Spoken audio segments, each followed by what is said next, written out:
Ms. Wood, thank you so much for joining us. Thank you, Kelly, for having me. Well, Council of State, that auditor's race is down there. It's very policy driven. You do what you do. What do you do as auditor? Well, the state of North Carolina is spending $46 billion of our taxpayer dollars. Is coming in the form of state income tax, sales tax, gas tax, corporate income tax, federal tax monies that go to Washington, D.C. and then come back to Raleigh.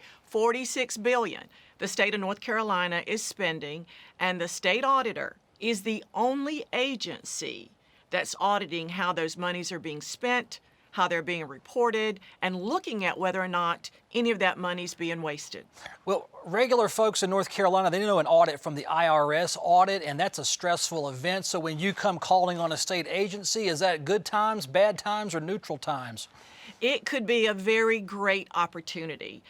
You think about agency heads sitting at the top, they've got all this staff working for them, and they can't know everything that's going on within their agency. We are the cold look. We are their eyes and ears also. So they can go one of two ways. They can take all the inefficient, wasteful spending information that we point out to them and fix it for the taxpayers of North Carolina so we get more bang for the buck, or they can be upset that I was there and try to defend why they were wasting all this money. So it can go either way. It can be helpful, or it can be very stressful for them. Do your audits have opinions in them that you can say, hey, agency X or Y or Z wasted money, or do you just report dollars and figures and then you allow the internal agency and legislators to determine whether that money was wasted?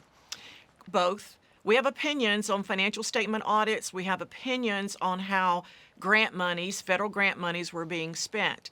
In the discretionary audits, we do what we call irrefutable findings. So we report wasteful spending. We back it up with solid evidence. It doesn't lean right. It doesn't lean left. It's all the truth and all the facts. And then we put out recommendations for the agency head of how to fix their issues. And I would tell you that we certainly are doing our job well, because year after year, the General Assembly, no matter what party it is, implements laws to fix what we find when the agency head won't. Regarding government operations at a huge level like the state government, when you find money is being misspent or misappropriated, do you find that it's mostly, or do you find that it's willful misspending of money, or are the gears of government so large, so bureaucratic that the system just breaks down and doesn't serve taxpayers as well as it might? A little bit, a lot of both. In some situations, we have audited an organization just like the virtual public school system. This is online classes for high school and middle school students. We audited it shortly after it was begun in 2007 and told them things that were wrong with the program that would make these classes not of the value of North Carolina education standards. We just put out another audit the last 2 or 3 weeks that said the same findings, that actually had in it the same findings. So that's certainly willfully not fixing the issue.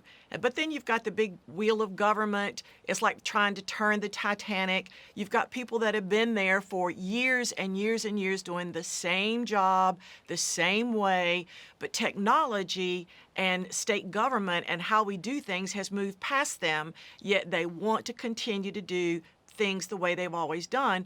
The Department of Employment Security Commission, that again couldn't get out unemployment payments to citizens across the state.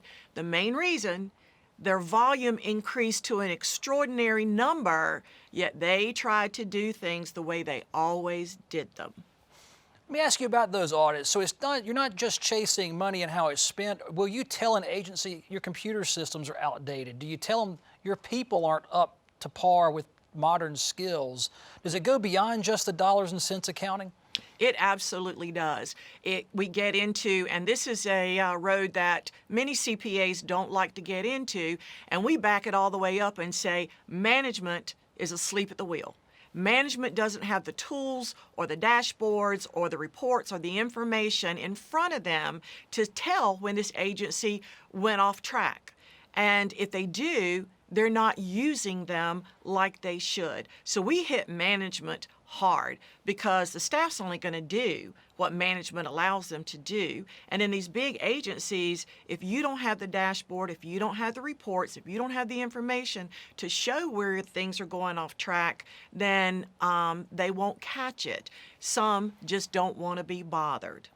When you release an audit, we read about it in the papers or online in a condensed version as the reporter sees it. Do you hand that report to the press and to the agency head, or do you go straight to the governor because he or she at times is the boss of this state? How do you get that information out in a way that the people who need to know, and those that want to know can find out? We do an executive summary in the very front. It's usually a one-pager that lets everybody know what the issues were, what the objectives were, and what the recommendations are. Then all the detail is in the back.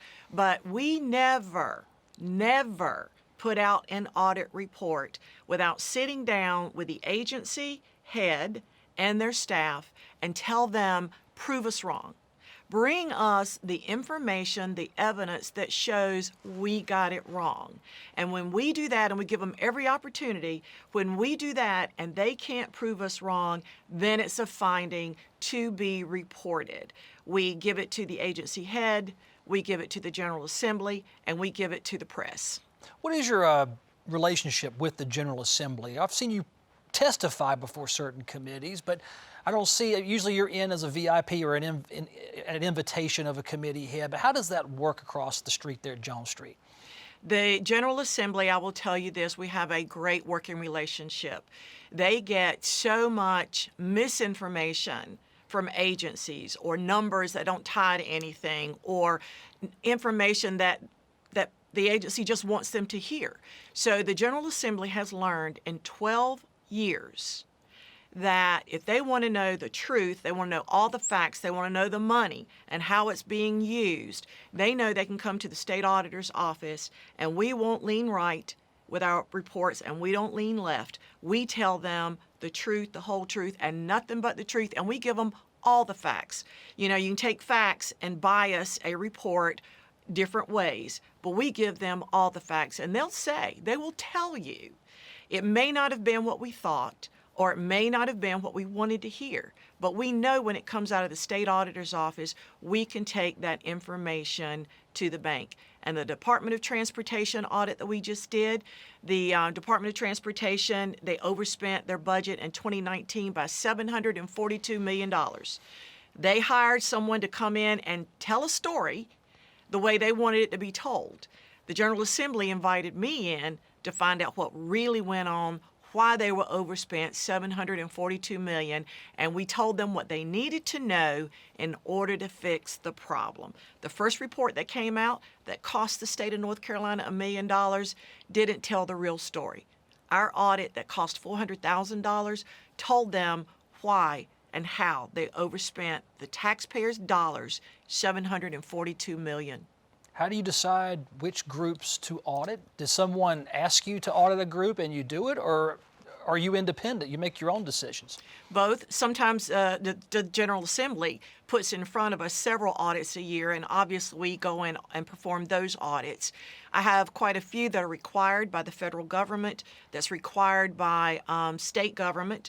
I have a few that I have to do, but we choose those areas where there is the most taxpayer dollars at risk for being misspent, or those areas that have maybe some millions of dollars being spent, but it has a huge impact. How closely are you watching that federal stimulus money that came into the state? Interesting. There's $4 billion that came into the state of North Carolina as of last week. The General Assembly allocated all of it.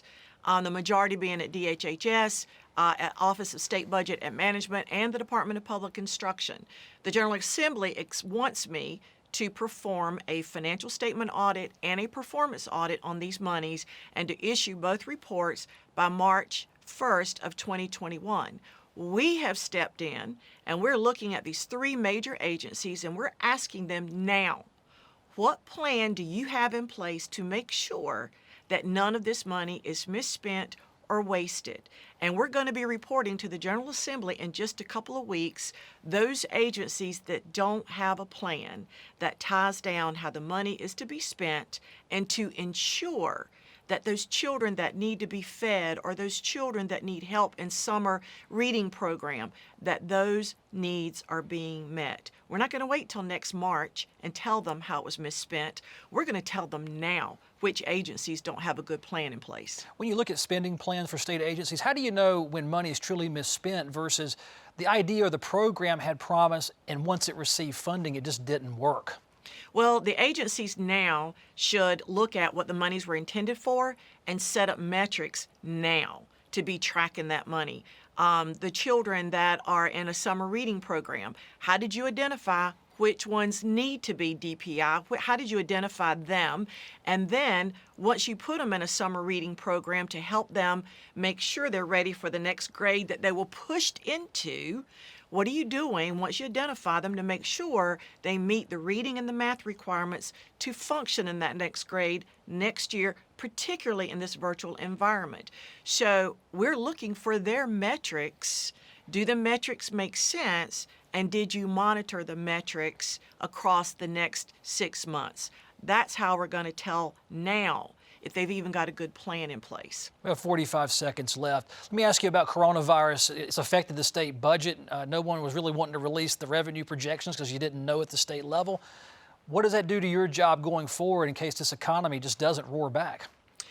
Not a whole lot. The General Assembly understands that our agency is critical.